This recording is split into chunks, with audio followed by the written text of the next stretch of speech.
Yo, this is Steve Bloom, and you're watching Moana Nui Podcast. We'll be starting soon. Don't go anywhere. I'm Veronica Taylor, and from myself and Ash Ketchum, I just want to say, Moana Nui, I choose you!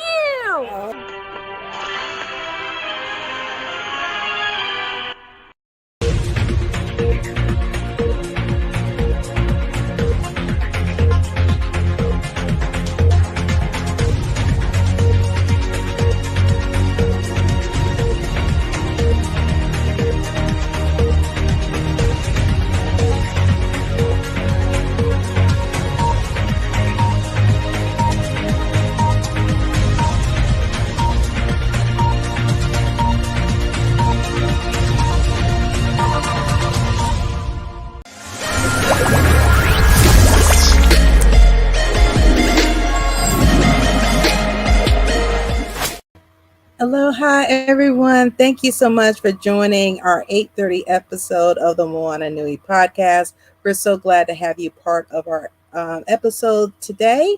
For those who are joining us for the first time, let us introduce ourselves. I'm Dana. I am an event planner, a cosplay, con staff, and event photographer. I'm also a voice actor and a whole lot more behind the scenes. And also, we have to introduce the other half of the Moana Nui podcast, the yin to my yang, and also the Renaissance woman of our time, the very lovely and the beautiful Moana. Aloha, everybody. Welcome to tonight's show. As Dana mentioned, my name's Moana. I, first and foremost, am a advocate for Pacific Islanders in our AAPI community, and even more broadly towards our BIPOC community, uplifting voices in marginalized spaces and creating safe places for us to voice our concerns, voice our challenges, our victories, all of those things. I am also a children's book author for the Adventures of Nakoa and Nohea series and an editor and publisher for the Wildcard Chronicles here at Burning Spear Comics. I am really excited to be here tonight and to have Sue-Ann back with us and a new wonderful group of panelists. Tonight, we are going to be talking about individual development and how you can better position and advocate for yourself at work and in life. And so I'm really excited to hear the perspectives of our panelists tonight. But before we do that, we will introduce Sue-Ann, who is the CEO of CAPAW. She has definitely been a mentor to me, both directly and indirectly. And we're excited, honored to have her as a partner here on the show. So let's bring Sue-Ann on. Hello, Sue-Ann. Hello, everybody. Moana Nui, how are you? Doing well. Yes. It's good to see you. So excited for tonight's conversation. And we have a powerhouse of amazing individuals that I can't wait to talk with. So, Dana, I would love it if you would go ahead and introduce our guests. Well, our first guest, Lovely, is the CEO of Joe. Now, I hope I'm not mispronouncing Joe DV Consulting, a consulting firm partnering with philanthropies, nonprofits, and businesses globally to create positive social change. Clients have included the Bill and Melinda Gates Foundation, the Ford Foundation, the Robert Woods Johnson Foundation, the Four Freedoms Fund, Public Wise, National Immigration Law Center, and more. She has been practicing law for 18 years prior to moving to philanthropy and consulting. And as a lawyer, Lovely was the executive director of the Law School Consortium Project, a national social entrepreneurial organization that increased the affordability and accessibility of legal services to underrepresented communities. And she's also a co-author of a couple different books, and she volunteers as a board member of New Ways pathways. So let us welcome Lovely to the podcast. Welcome to you. Aloha, welcome. Aloha. Thank you so much for being with us tonight. And our next panelist, Jerry, is a trusted advisor and purpose oriented leader with over 20 years of success guiding transformational initiatives for national leading organizations. She is an tongue tied. She is an influential cross-functional change agent, now known for building top-performing teams and pioneering solutions that drive organizational health, profitability, and sustainability. Prior to she practiced law at law firms where she practiced focus on private equity and corporate transactions. But she is the chairwoman of ADP's Women in Leadership and Organization for Senior and Executive Women Leaders at ADP, and is part of the Conference Board Leadership Council on Advancing Women. And in addition, she also sits on steering committee of Cultivate, which is ADP's African American Business Resource Group, and is an active member of ADP's Pride, LGBTQ, and Ally Business Resource Group, and a whole lot more. You'll come to know these women do not do just one thing. So I'd like to welcome Jerry to the podcast. Welcome to you. Thank you so much for being part of the show tonight. And last but certainly not least, another powerhouse that we have on the show.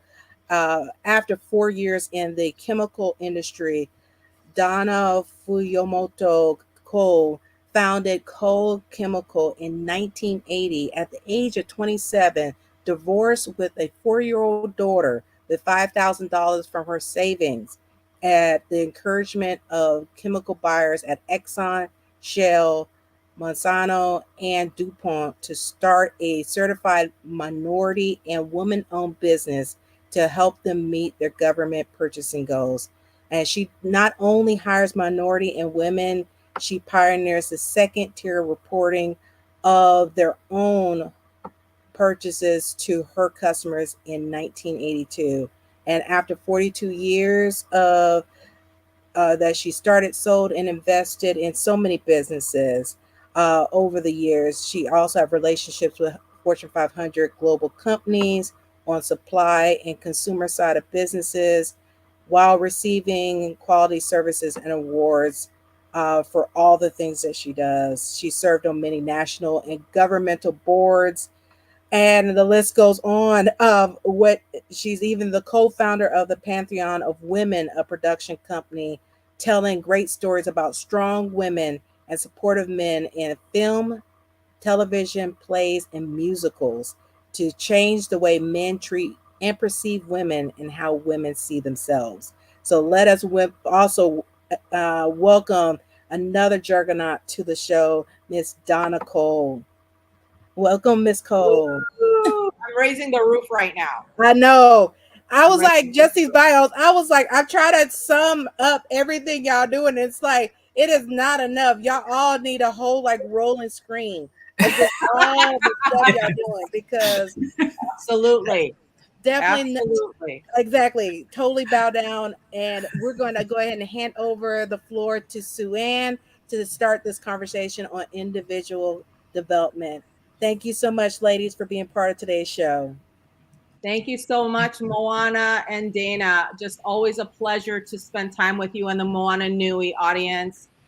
First of all, this topic tonight of individual development, I am very, very passionate about, because ultimately it is your responsibility for your own development, right? So we've got to make sure that what are we doing? What are those key things that, if there's certain things you want to achieve, what are you doing about that development for yourself? So I have 3 incredible women, and I'm just going to start the conversation with just kind of getting their backgrounds in their own words So Donna, can you share your background with the group and also your heritage as well?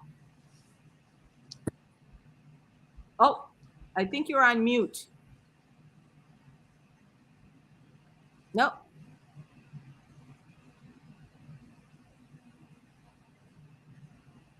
That better? Yes. Oh, okay. Got it. You got it. Great. All right. Sorry. Thank you. Good evening. So I'm Japanese American. I'm third generation.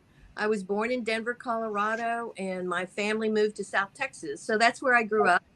And I was bullied in elementary school to the point where I would hide underneath the teacher's desk at recess so I wouldn't have to go out and be bullied anymore. But, you know, my saving grace was show and tell. So I got to take my dad's 442 Army book to school and show that he was in the U.S. Army and he was an American citizen, and so am I. So, you know, after all of that, I realized later in life that I could have grown up mean and angry and resentful. And instead, I took the other side of the coin and said, you know what? I want people to like me, right? I'm an okay kid. So I found myself joining all of these organizations in junior high and high school. So I was ADHD organizations, Latin club, band. I was a twirler. I was in the art club. I was the Future Homemakers of America. So, and Girl Scouts, and doing a lot of volunteering wherever I could. So that's me prior to Coal Chemical. Oh my gosh, Donna, you still do those things probably today. You have like 6, 7, 8 things you're doing all the time. So that kind of, you know, was a trajectory to your adulthood, I feel like. So yeah, we're going to explore some more of that in your background. But Lovely, how about you? What is your background and your heritage? So I'm South Asian. My family, my parents were both born and their ancestral homelands were in what's now Pakistan. But when India was divided, they had to move over to India as refugees. And I was born in India and came to the U.S. when I was 5 and was raised in Tallahassee, Florida.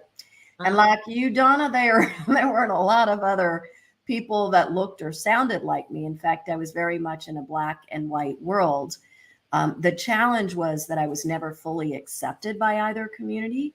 But the beauty of it was that I was somewhat accepted. And sometimes it was just because they didn't know what to make of me. And they're like, well, we know you're not the other. So and there were some really special things about being in the South, other things that were, that were things that I had to learn to deal with. My father taught at an HBCU, so I feel very close to that culture. He also researched and wrote on poverty and rural community development, which informed why I wanted to go to law school, because I saw that difference that race and class make in our country. And I've done all sorts of fun things, but one of the things that, in just really honoring Moana Nui, is after law school, I started my entire professional career in Hawaii. So, I especially was happy to be both invited and to agree to this. So I'm a proud South Asian. I love my heritage, and I really respect BIPOC communities and my API sisters and BIPOC sisters and brothers, but especially us girls. Yeah. Thank you so much. And by the way, my mom was retired at a HBCU as well. So I have a very special connection to HBCUs. Yes, hearts. That's awesome. All right, Jerry, tell us about your background and your heritage. Sure, thank you. So I am Jerry Guino. I'm African American. My father was born and grew up in Kenya, and my mother grew up in the South. And he came over in a time when there was still a lot of racial turmoil in the United States. And so I think some of that, those challenges in terms of the racism that he faced going to school in the South, he was able to actually sit up front, whereas people who were from the South actually couldn't sit in the theater. So it's an interesting dynamic in which he came to the U.S. And when we I grew up in Johnstown, Pennsylvania, which is a town that it isn't super diverse. And I tended to be one of the only Blacks in my school, African Americans in my school. And that kind of continued on as I went into my different professions. And so I really do have a passion for supporting people of diverse backgrounds to remove what I call internal and external barriers. I think there are certainly internal barriers that we create for ourselves, but there's also institutional barriers that are created that inhibit us from really reaching our full potential.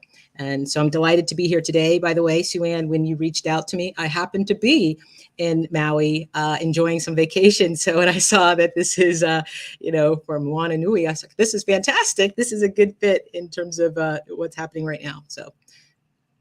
Thank you so much. And that you said something that really resonates for me personally, is that being the only or one of the few and like, how do you maneuver? How do you adjust in that being that one of the handful or one of the only? I think we're going to get into a little bit of that. So, now let's talk a little bit about careers. So Lovely, tell us a little bit about your career path, because you've had multiple shifts in your career. I'm curious about your journey. Yeah. Sue Ann and everybody else, I have always been so focused, as I mentioned, based on my experience as a child and my mother's, underlying principles of equity and service. Those were sort of the two underlying principles and values that she raised us with. I've always been interested in social justice. It's why I went to law school. It's what I wanted to do with my career. And I was very lucky to have an amazing career that always allowed me to do that. And as we talk about individual development, because that was a goal of mine, I learned early on to recognize the business side of what that meant. So I was very careful about managing what I spent, because if I wanted to focus in on social justice, then that meant I had to think about what kind of compromises I might have to make to have a career in social justice. Now, thank goodness that's changed over time. And I always negotiated very, very hard for good salaries, because I don't think you have to be poor to do good work. But my focus initially after law school was working with a critical race theorist in Hawaii, Mari Matsuda. And then I worked at a global law firm, doing a lot of pro bono work, mostly in immigration. And then I led the California Minority Council program, which was working with fantastic people like Jerry, who are so dedicated to BIPOC issues and empowering BIPOC professionals. And that organization worked with those general counsel, assistant general counsel people in creating equity in the practice of law. And then I was a prosecutor in the San Francisco DA's office, where I prosecuted hate crimes and domestic violence. And I actually overlapped and became friends and remained friends with Kamala Harris, another powerful woman for our communities. And then I went on, and we'll talk about all these shifts later on and sort of some of how that relates to individual development. And then I led this national nonprofit that Dana so politely and thoughtfully articulated at the beginning, that was focusing on creating equity in accessing legal services, especially for low and middle income communities. And then I moved into philanthropy, and I worked at the Gates Foundation. I managed a $90 million portfolio, leading advocacy and policy for their work as deputy director of strategy, management, and evaluation in all of their advocacy and policy work in the United States. And as evaluation became, fell under my division, I was very interested in the way in which we use data in order to show impact. And that's when I moved into consulting, because I went to an amazing evaluation firm where I really developed deep rigor around that. And then as my parents were aging, as women often do, I really wanted to be there for them, especially I think many women of color focus in on how we support our families and our communities on all levels. And so I moved back to Atlanta, where my parents are and my two sisters are. And now I'm here with them. And I started my own firm when I moved here, and do work with amazing clients. One of the clients I want to mention that I'm currently working with, have been working with for almost a year, is the Malala Fund, and they support women and girls issues in education, and it's very much about individual development as well. I love that. So lovely. One of the things that I want to explore a little bit later is, even though you're shifting from, law, philanthropy, consulting, nonprofit, all these different spaces, there are certain things that I think, certain characteristics, leadership qualities that come over and cross over. So I definitely want to talk a little bit more about that, because I think that's important to call out. So Jerry, what about you? Can you share your career path? Certainly. I'll start by saying that I pursued a degree, an undergrad degree in psychology and social welfare. And I was in a class for labor and the law, and it was very interesting to me, the concepts that were being floated in class. So I decided I was going to go and pursue a law degree. For me, I knew that in order to be successful to the extent that I wanted to be successful, that I needed to make sure I had as much in my background as possible so that I could remove any kind of considerations for people. So I actually went and pursued a joint JD MBA at NYU and worked in private practice for the first couple of years. So I went to a large New York law firm, as was shared in an introduction, doing private equity M&A, and did that for a few years, for about 4.5 years, and then decided that I wanted to try something different. But I still wanted to stay at the private practice of law. So I moved down to Atlanta. I got an opportunity with a different type of law firm, which was more focused on client acquisition as opposed to client retention, and expanded to do more corporate work at a firm called Greenberg Traurig. And then I was recruited to ADP. I got a call from a headhunter saying, I have this fantastic opportunity at this organization. Would you like to consider it? I said, thanks, but no thanks. And she called me back a few months later and said, you really should consider it. So I actually entertained the call, and I thought I would take this opportunity for 2 years, and more than 16 years later, I'm still with the company.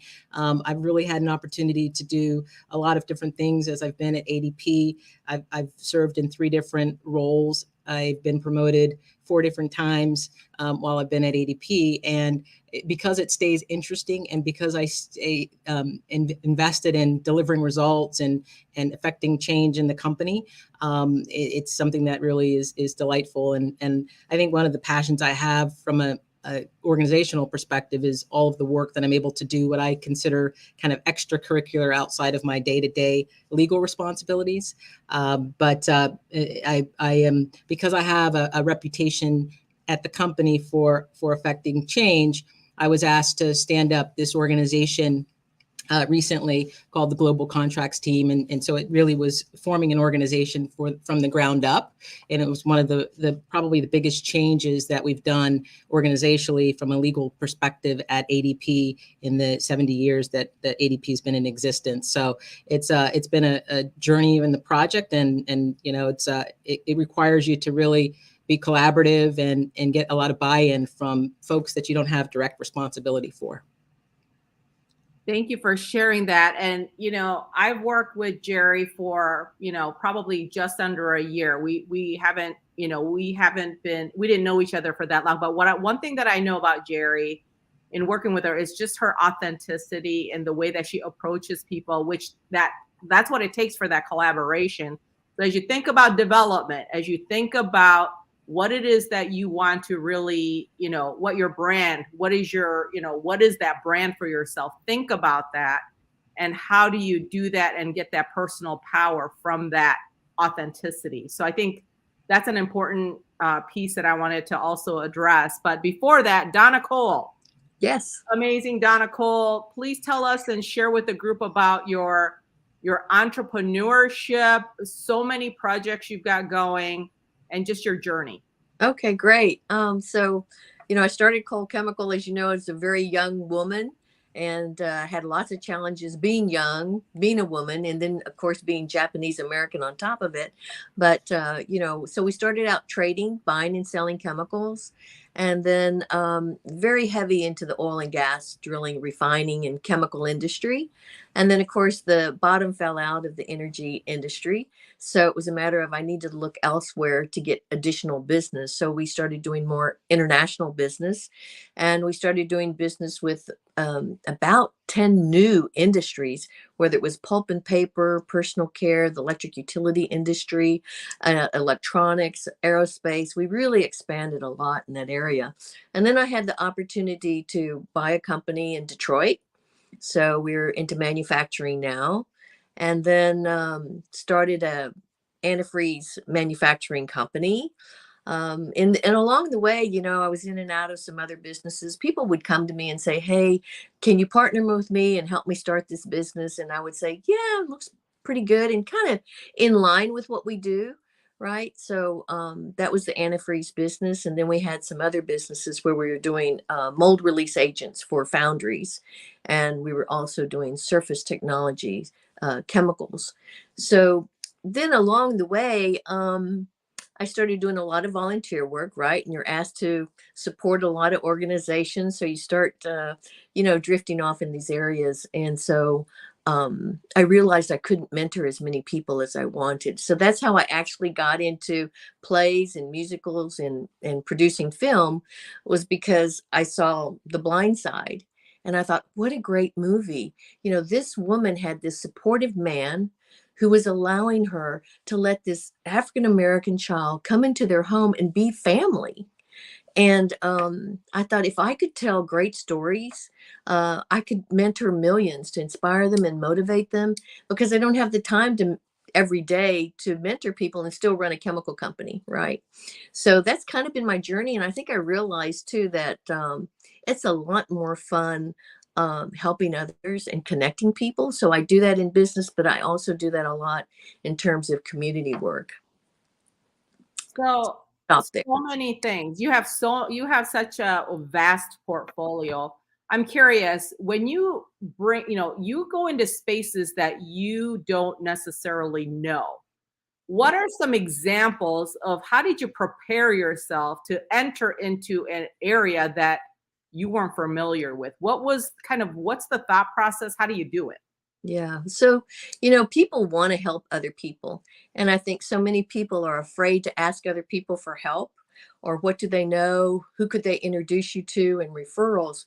And so I was pretty good about that. I had an old boss who told me, if the phone doesn't ring, it's because you're not making sales calls. One. Secondly, go ask an expert about what they do, and you can take all that knowledge in and learn quickly about an industry or a process. And so that's actually what I did. I hear two things. One is curiosity in terms of just being curious in general about different areas. But two is the learning agility. I think the ability to learn and learn quickly, you said, to be able to then make that connection and connecting the dots to be able to then move into the new space. Sure. Find the right with too. Absolutely. Lovely. What about you? What are some key ways that you developed yourself, and focus in order to then go into these different spaces that you've been in? Yeah, that is, it's such a good question. And it's a question I think we should always ask ourselves for every stage of our life. I mean, one of the things that I did is I read so many books on women in business, because I was, even though I was in, corporate world initially, and then really deeply immersed in the social justice space. Whether you're in the DA's office or a big firm or even the Gates Foundation, you still have a lot of leadership that's of a certain style. And so it was really important for me to first, and my father was a sociologist. Like I said, my mother's this deeply personal woman who gave us all these values. My first part is really understanding the environment that I'm in. So like there's a really great book that's called Your First 90 Days. And I really enjoyed that, just some basic tips. I think that's good. Or I remember reading, this fantastic book years and years ago called Play Like a Man, Win Like a Woman. And I doubt it's relevant anymore, but I just really going in and thinking about, understanding the culture there, understanding who were the power players, asking people those questions so that I could really get a sense of what the environment was. And then because I did move into all of these different sectors, like, I never thought I would be a prosecutor. And in fact, I became one because my knee-jerk reaction would have been to be a public defender. But because we had a very, very progressive district attorney in San Francisco that wanted to bring in community-based lawyers who were very focused on equity, I had to literally be in court during the day and study criminal law and evidentiary law at night. I mean, I probably worked 18-hour days. But, again, if you strive to excellence and you strive to doing things that are different, you've got to have that good sense, again, kind of going to being practical too. What is being in this environment going to require of me so I can have the best fulfilling experience and be successful however I define it. So I love that, because let me go back, everybody. Understanding the lay of the land. Very important. The political landscape. How are decisions made and who's making it? And if you look at promotions and who are they aligned to, right? So understanding the lay of the land is very, very important. Jerry, what about you? Tell us a little bit about your path. Sure. I love, I'm learning a lot on this call tonight. So thank you. But this concept of really going into an environment and learning and kind of just getting to know the players is critically important. I would say, as I stepped into different roles at ADP, frankly, my first role, leader role, I went from an individual contributor to leading a team of 30, which was one of the largest groups within the legal function. And I think the reason that the organization felt confidence in me was because of how I showed up in what I was doing. And so they took a chance on me, frankly. And I've recently saw a colleague of mine who was a lawyer who went into the business side, and they're taking a chance on her as well. But when you deliver results and you advocate for yourself, I remember going to my manager at the time saying, I like what I'm doing, but here's some other things that I think will help me to round out my skill set, and she's like, wow, that's great. Like, it's very advocating for yourself, being proactive, identifying the areas that you want to learn and grow. And like Donna said, people are willing to support and help you both with inside of your organizations and outside of your organizations. So as I look to continue to expand my skill sets, I often look at, are there industry groups that I can join to get to know, this area more. I think that's also really important, is to just express what it is that you're seeking to achieve. And you'd be amazed at the people who would be willing to support you when you vocalize what it is that you're trying to do. I had wanted to get more involved in some of the local communities here in Atlanta. And so just even expressing my desire to join a not-for-profit board, pretty quickly connections were being made, with some of the folks that I know well. And I ended up joining Dress for Success Atlanta earlier this year. And I'm delighted to be able to support such a wonderful organization. So those are some of the things I think in terms of, stepping into areas that may be new, and being willing to take risk and express what you need and what you want. So Jerry, I love the fact that you had a specific area that you wanted to grow, and the fact that that was communicated, and in conjunction with your supervisor, you're basically saying, this is the plan, this is what we're going to do. I was curious, Jerry, if you if there was a particular learning throughout your career, like, are there some key learnings when you're, whether it's tackling new new projects or going to a new area. Can you share like a key learning that you've had in your career? Sure, I've had lots of key learnings in my career, but I would say one of the things is just be willing to step out and take a chance on yourself. I would say that sometimes we overthink things, we overanalyze things, particularly as attorneys. We're a bit risk averse. I try to stylize myself as a business person with a legal background, and I always encourage members of my team to lean into the yes. Right? It's like you need to be willing to open up your aperture to what's out there and what's available, and we actually have a reputation for being innovative. We created an innovative product that came from the legal organization, which people thought, wow, the lawyers are doing product development. This is interesting.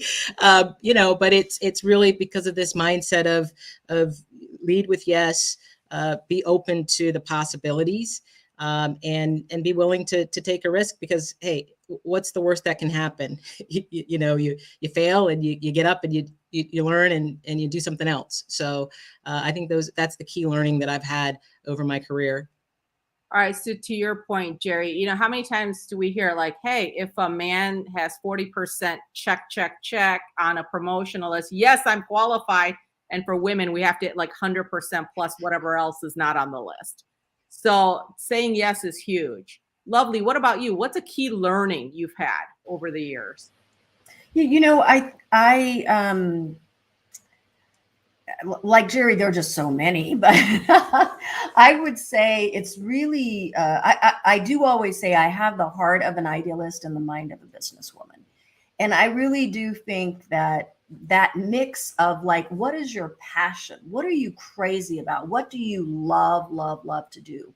Mixing that sort of, circle with, and what are you good at? Like, what do other people say? Yeah, you're really good at it. Like when I was in law school, I loved constitutional law. Like I loved it, civil rights, the whole thing.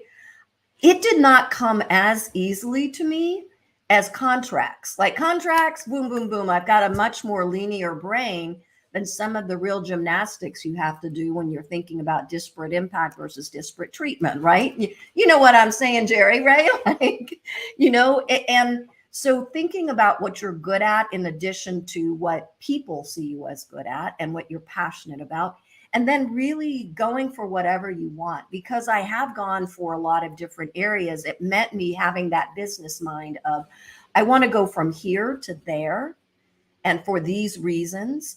And one of the things that I would do is every 10 years, I would take a year sabbatical. And I wanted to integrate into my being what changes I was making and really take that time to say, am I being the kind of person that I want to be?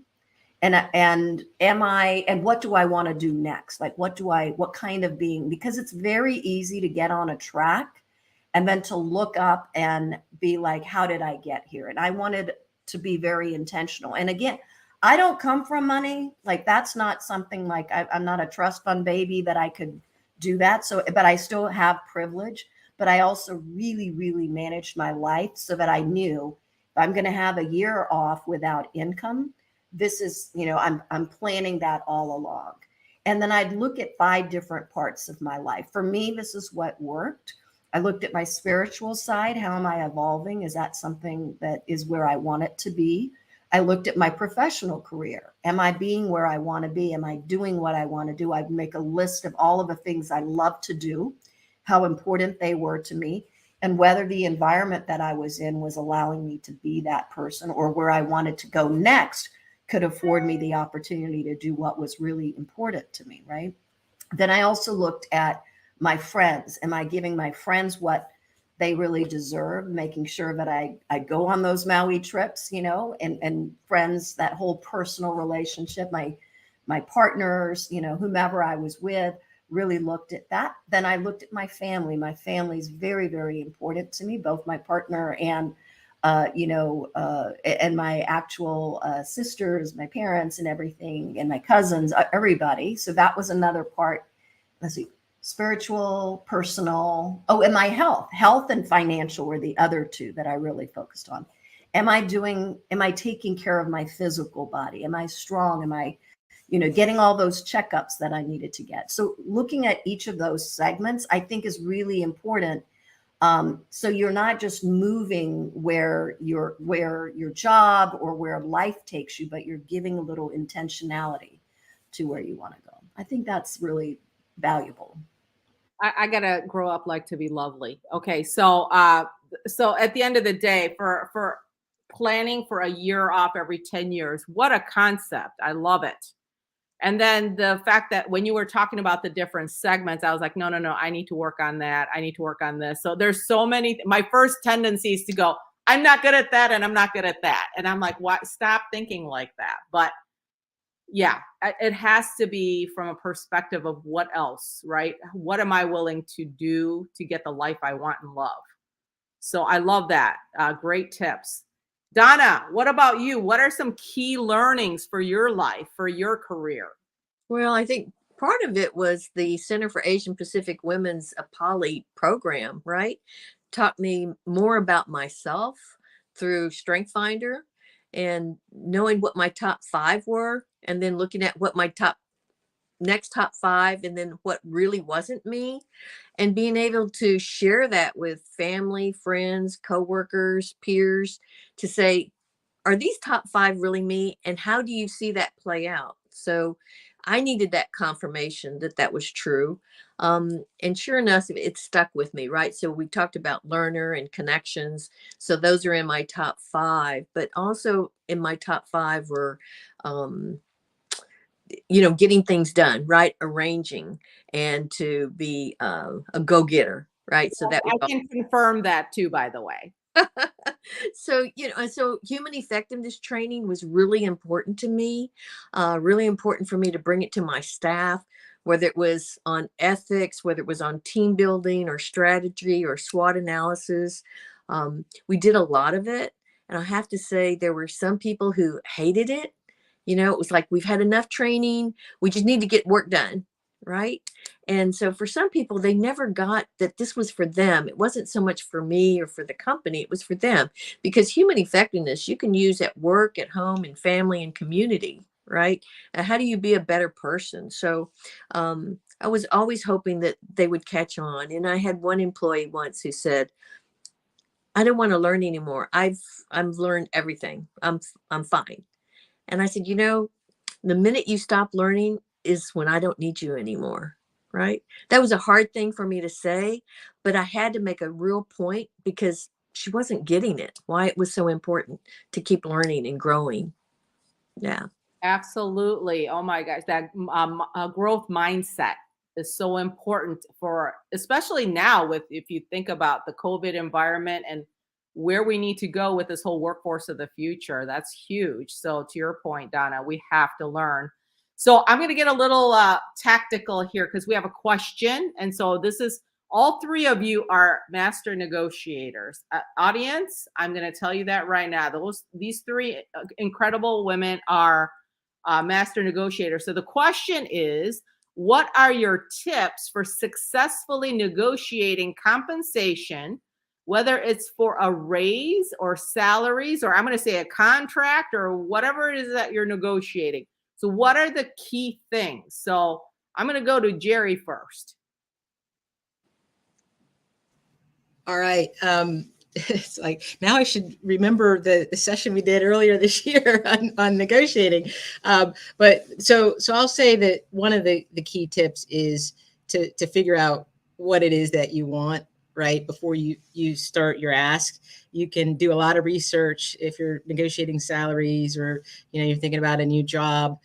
You can do a lot of research so that you come prepared to understand what are the considerations. Not only research the topic, but research the people with whom you're interacting, right? So that you can build good rapport. If you know that if you're looking at opportunity with the particular that they focused on growth areas, research in advance, and knowing a little bit about the people with whom you're going to interact will really be helpful to make those asks. And then I would say, be very specific. Know that no is not the end. It may just be the start of the negotiation. So you want to continue to, go back to try to find some common ground when you're seeking something that you want. But I think sometimes we set ourselves up for failure when we don't kind of aim high in terms of our asks and know that, it's just the beginning of a conversation as you're going through those negotiations. I think tactically, it's better to negotiate in person or by video than it is to do things through emails and back and forth. So if you have the opportunity to meet somebody face to face, to engage in the conversation about what it is you're trying to obtain, I think that is more important than anything. And then just be clear. So those are a few tips at the top of my head. Be specific and know what you want, and aim high and understand your audience, who you're talking to. So some of the key things that I heard. How about you, Lovely? What would you say? Yeah, I think those are really great ones. I would add to that list, and Jerry sort of intimated in this area of doing research, right? Like if you are looking for salaries, then just see what is the range that you can ask for. Check around with people. You can even, if you're looking in a particular industry and you don't know that particular industry, you can, call up somebody who's the president of affinity group in that area, but get your information and get it from many different sources. I think another one is to be reasonable and figure out what are you going to be reasonable about, because everybody should win. And, what are the ones that you do not want to compromise on, right? So figure out what's the most important, and then what are the areas that you're willing to compromise on, and just have that with you. I think the third one is just role play. And I don't think that we do that enough. Have somebody on the other side who's like, hey, and I do this for my girlfriends all the time. In fact, I will not let any of my friends who are looking at a job, either a promotion or I'm always like, when are we going to role play, girl? And they do not like it, but I'm like, we're going to do it. I am ruthless about that, because I do not want any of us to leave money, vacation, opportunity, whatever we want on the table. And I think that's really important, to role play and take the time and do it with a couple of different people, so you have a couple of other styles. And then I will also provide a few little tactical pieces. One is, when you're negotiating, always try to get the other person to say what they want first, right? Like, let's say you are doing salary, and they're going to say, all right, well, what are you looking for? And then you just say, well, first of all, I would try to beat them to it when they say, you've got the job. Fantastic. I'm so excited. I can't wait to hear about your package. Right. And then, so you're putting it on them, and they're going to, well, what are you interested in? Well, then you just say, well, I'm looking at a number of factors. Why don't you tell me what the range is here that we're working with? Right. So you put it back on them, and think about, how are you always putting that ball back in their court? If they're really pressing you on it, then go for that high level. And if they're saying something like, oh, we don't know, like, see what the reaction is. If the reaction is, oh my God, no, we can't do that, then you got to really go the other way. If they're like, well, that's like, I don't know, that seems high, then that there's a little bit of a play. And they're like, well, let me think about it. Then like, okay, there's even more. And then they're like, let me get back to you. You've got it. So, these are just like, think about that reaction. Think about where it is. The other tip I'm going to give you, and I can't wait to hear what Donna would say, because you've got like, so you negotiate probably every day with all of your employees. But what I think is really important is silence. So if something happens that you don't like, or if they're offering you something, right, Jerry? This is a legal tactic too, and all that we do. Just be silent. Like, don't feel the urge to fill that void with, well, unless you think I should get paid less. Like, just sit there. Yes, I said $300,000. Like, just wait. Let it work. So, all right, but Donna, I bet you're the expert at this. So I can't wait to hear what you say. No, I think, for me, it's more contracts. In terms of salaries, we've had the ranges, and, maybe a manager come back and say it didn't work, right? It wasn't good enough. What else do we want to do?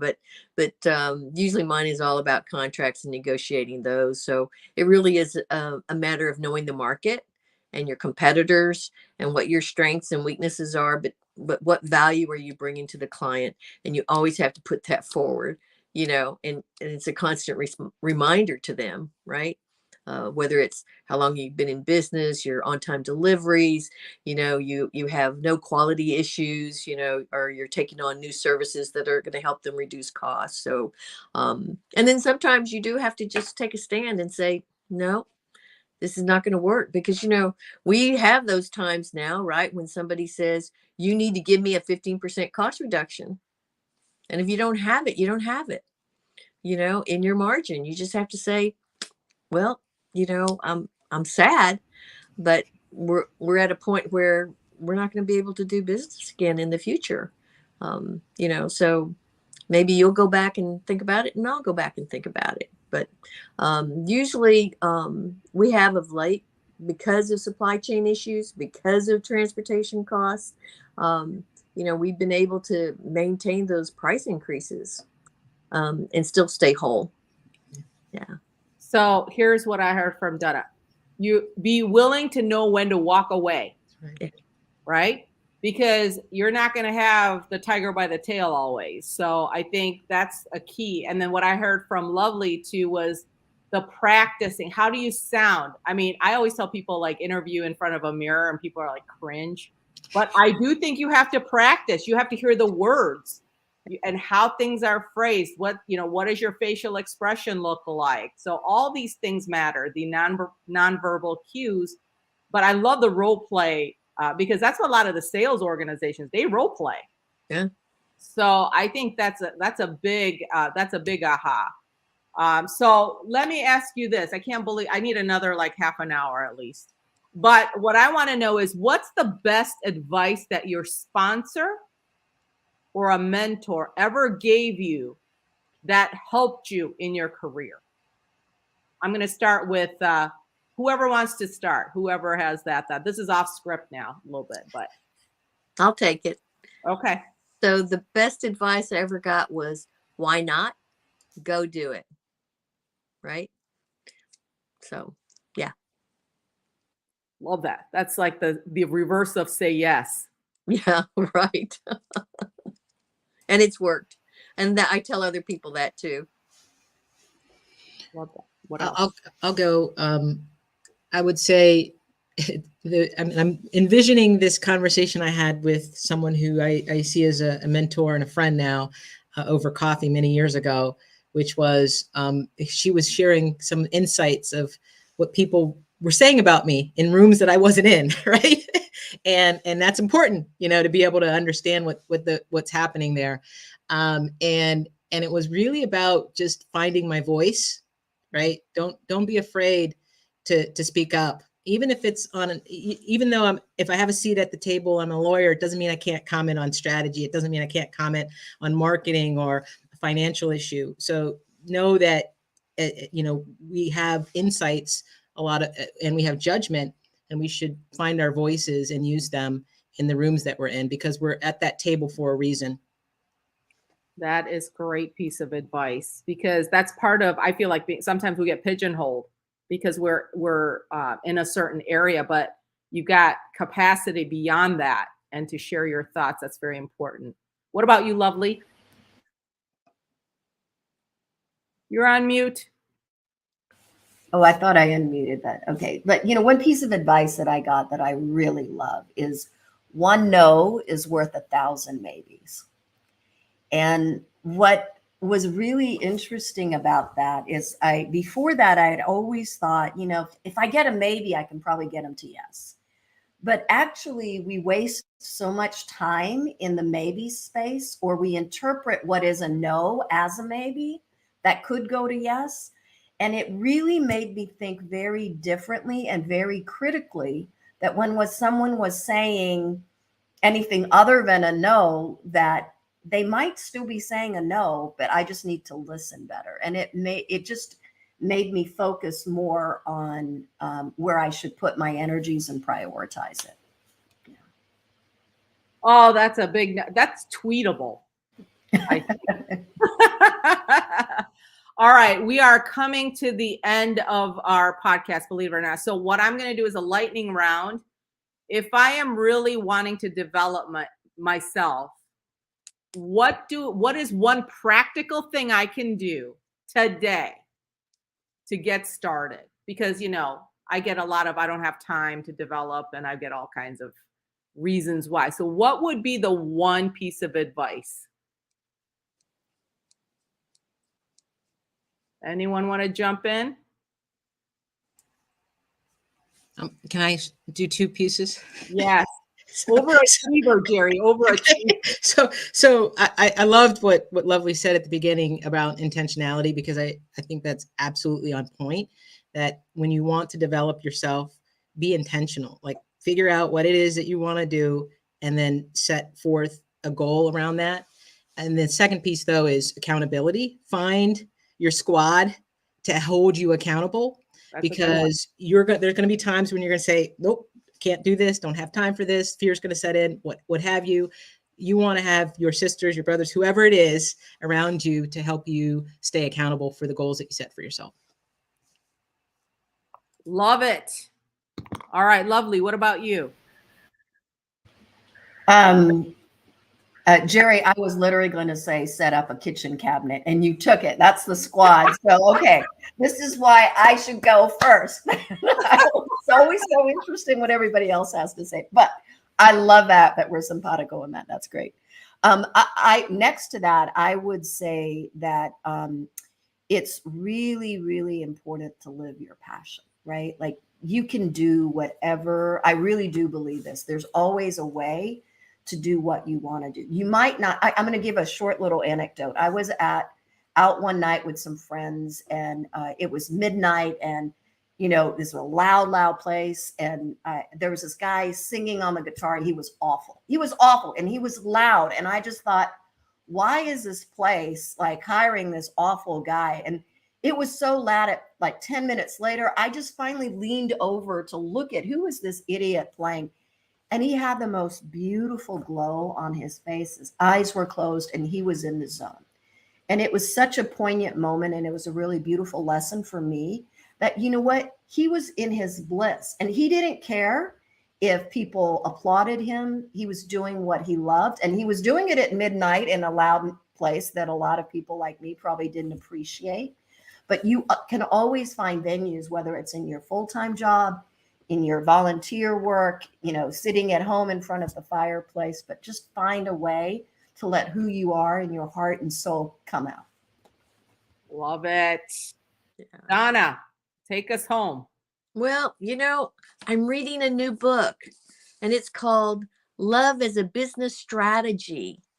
And it's these 4 guys for this company called Culture Plus, and they're going around to corporations, and they're bringing humanity back into the workplace using resilience and trust and belonging and forgiveness, and teaching people how to give constructive criticism and how to receive it well within an organization. And I'm thinking, we've been working on ethical, caring, and compassionate leaders to put at decision tables for a long time.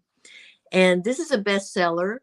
And I think people should read it, because there's so many times, right, that we're in a situation that we watched another boss, and so we start acting out like somebody else instead of who we are or being authentic. We think that's the culture of the organization, right? And this is what we should do.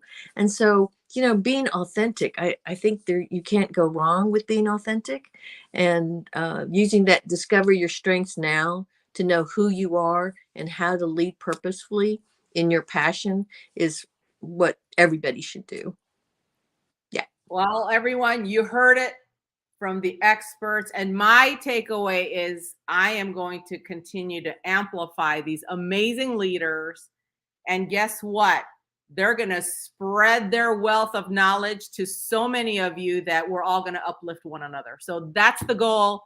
I'm so excited. Thank you so much. Lovely, Jerry, Donna, thank you so much for being here tonight and spending time with us. It was such a pleasure, and there were so many nuggets we dropped. Yes. So with that, thank Yes, exactly. And like Sue-Ann, it's like me and Moana have echoed. If anytime y'all see y'all need extra 30 minutes, we will grant y'all the extra 30 minutes to keep this conversation going, because y'all so many times, Miss Donna, Jerry, Lovely, y'all were dropping the mics on so many of those questions. It was it was amazing. It's like this needs to be like sent to every corporation and have that part of their learning and development. Yes, Leslie says all nuggets, exactly. So once again, we would like to thank each of you for taking the time out your busy schedule. Just looking at your bio, and I know it's condensed, busy schedule, to come and give these amazing nuggets and information to everyone that is watching right now. Before we get ready to end, can everyone know how they can connect or connect to you, either social media, email, whatever you want to provide? Miss Lovely, let's let you start.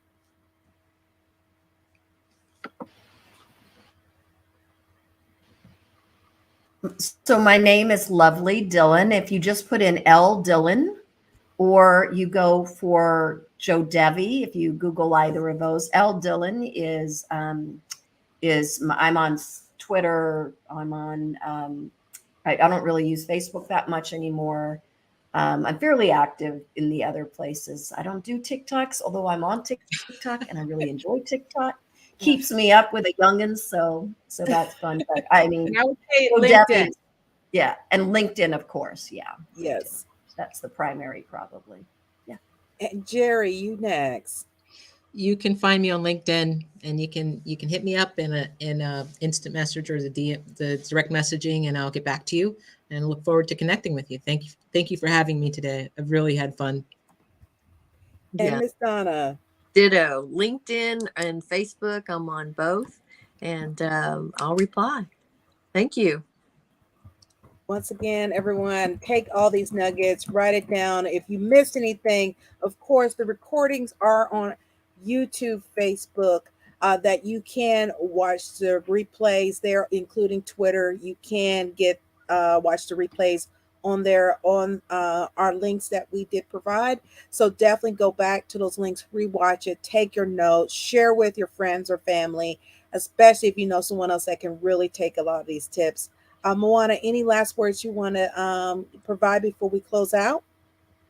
Just thank you so much for being a part of our community. And we look forward to connecting with you all and maybe even having you guys back for more wonderful conversations. Mm-hmm. And Miss Sue-Ann, any last words from you?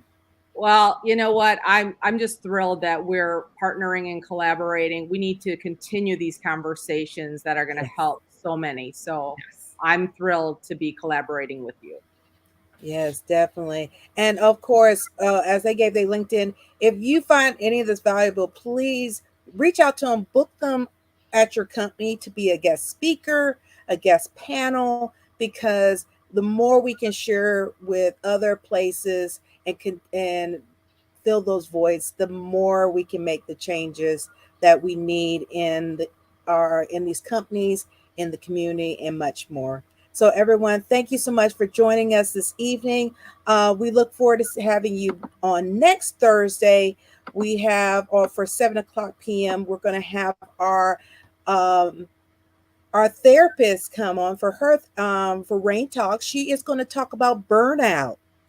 Everybody's experiences. Sometimes you may not know you have had burnout, but tune in, find out the psychological connections to burnout, the physical things to burnout, and how you can look out for it and prevent it. So she's going to be our 7:00 next Thursday. And at 8:30, we're going to have the founder of Cost Gala join us.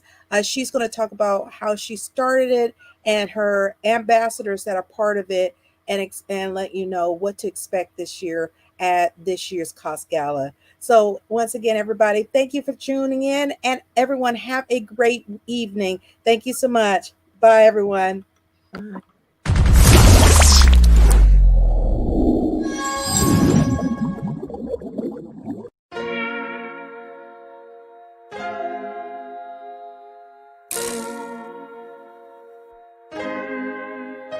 So many stories left to tell, even if we have to ourselves. Can't keep history on the shelf. If we won't tell it, we will. If this the land of the free, it was a freedom then, when they annexed Hawaii and called it Cedar Lands, without any type of payment and no signing off. Called themselves the Republic in 1894. 1.2 million acres overtaken from the native Hawaiians. When they resisted, the West retaliated in violence and erasure. The Hawaiian language is banned as part of colonialism's plan to expand, Stuck between a rock and a hard place. Multiple bombings of Kaho'olawe as a part of their ongoing war with Asia. Used it as a place for target practice. No consent or compensation. Colonizers call for annexation. The work of all the locals. School will never let you know. So many stories left to tell, even if we have to ourselves. Can keep history on the shelf. If we won't tell it, we will. Too many stories left to tell, even if we have to ourselves. Can keep history on the shelf. If we won't tell it, we will. We will. So if we put Hawaii into perspective, well, Black and Asian history is interconnected. Considering the fight with the Pacific, then of course versus Asia, they was treated as a middleman for war, but didn't let the Western colorism run its course. Cause dark skin was a sign of dignity to core. The land was taken in the name of capitalism, when prior to it was an actual kingdom. Clap back at the system. Stuck between a rock and a hard place. Multiple bombings of Kaho'olawe as a part of their ongoing war with Asia. Used it as a place for target practice.